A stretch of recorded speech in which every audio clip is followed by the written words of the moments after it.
should have known it when we found you snoring next to Lupino's corpse. A comedian, huh?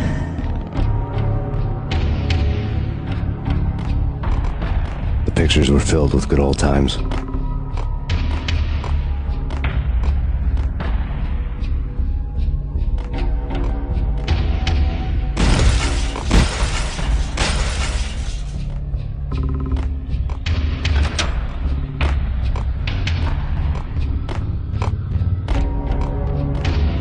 I really love to watch cartoons.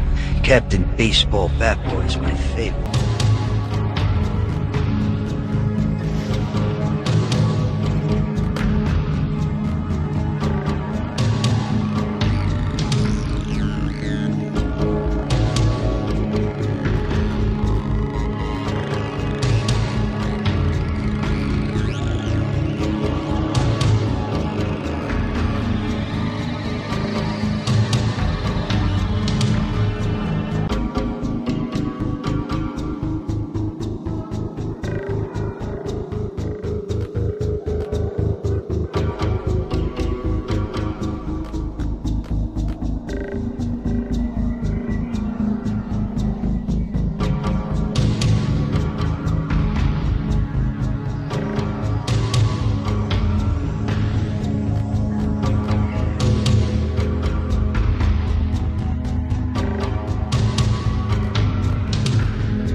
No, no, please God, no.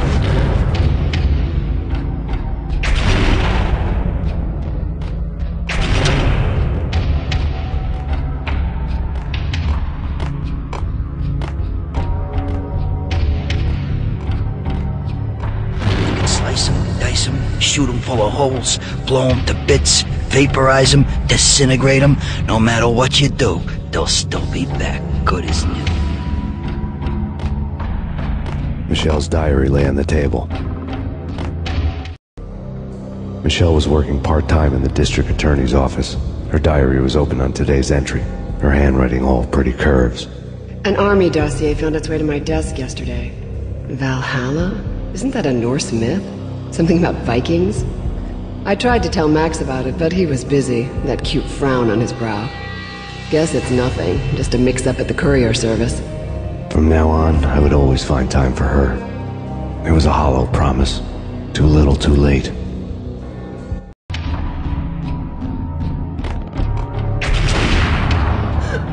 Max! No! Please, Max! Why? I didn't mean to. I'm sorry.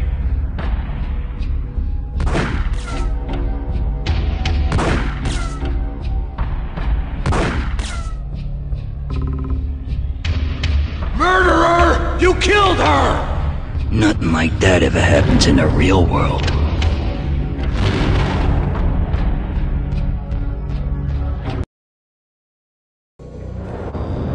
I woke up in a bad dream.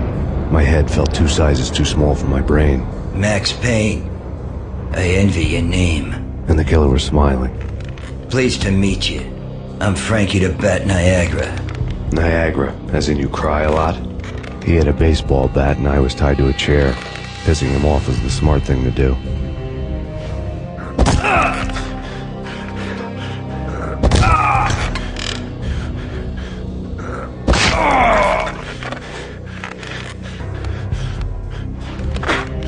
Nothing wrong with a little laugh now and then. Take me, for example. I love to watch cartoons. Cartoon violence is a fascinating thing. Let's take a break. I need to take a leak and maybe grab a cold one at the bar. Don't worry. I'll be back to finish this off. And then, it's checkout time. You play, you pay, you bastard. He swaggered out, and the door clanged shut behind him, locks clicking into place. Everyone makes mistakes. Mine hadn't been to crack jokes about the goon with the bat. He'd have cracked my skull regardless. It hadn't even been to trust a girl with a gun. I had blindly gone after the first bad guy on my hit list when I should have been aiming further up the ladder, at the head of the Punchinello family. I couldn't bring myself to be pissed at Mona. Guess I had a soft spot for her pretty face.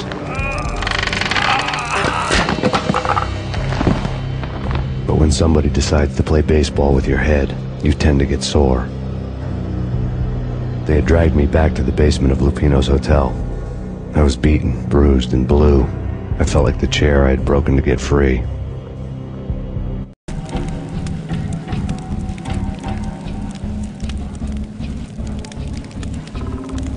All I had was Niagara's bat, sticky with my own blood. Bat, sticky with my own blood. Without a gun, I'd be no match for Frankie's men. I'd have to play hide and seek with them. It's Frankie's turn. We'll take care of it. Go at him.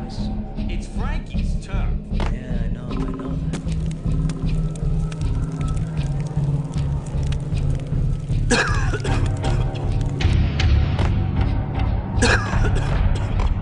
What the?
Things were fast going from bad to worse.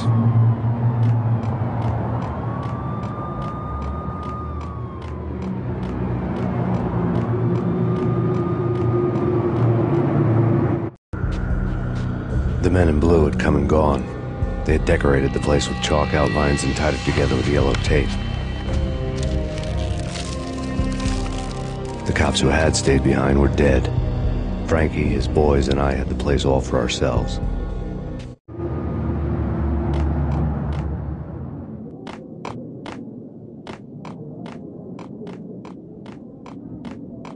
Just forget about it. Just forget about it. Hey, just forget about it. That crazy witch, you should have heard her. She was a real scream when the boys caught her trying to cap the Don. Oh, that's friggin' bad. To the trio? That's even worse than what Frankie's doing to that poor bastard downstairs. She's gonna take a long time to die. The mobster muscle on the phone was talking about Mona. Punchinello's trio were nothing but bad news. There he is!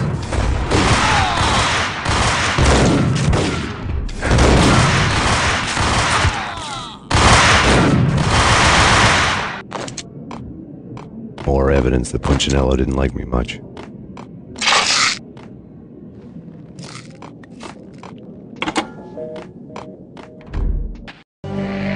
The fact remains that all the victims so far identified in the Ragnarok shooting have been known criminals, many of whom had large doses of V in their blood.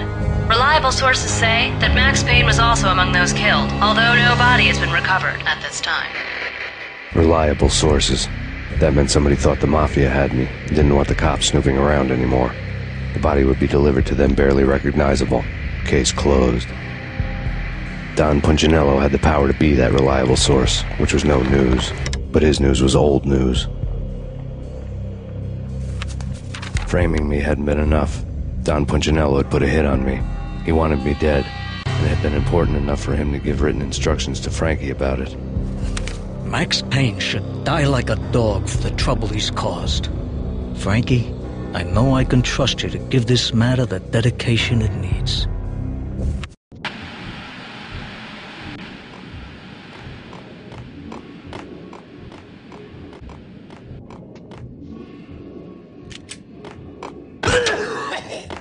Hold it!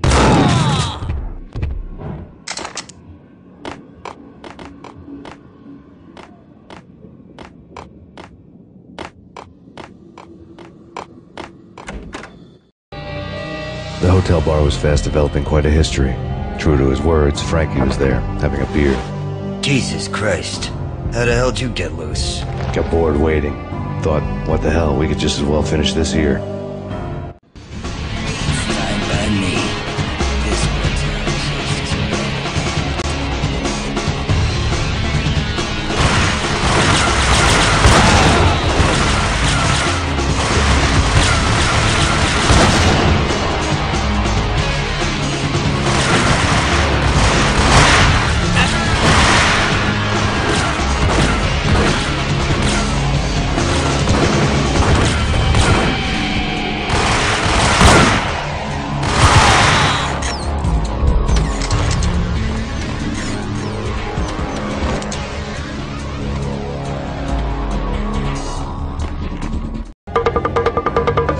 Thank you. You've been a lovely audience.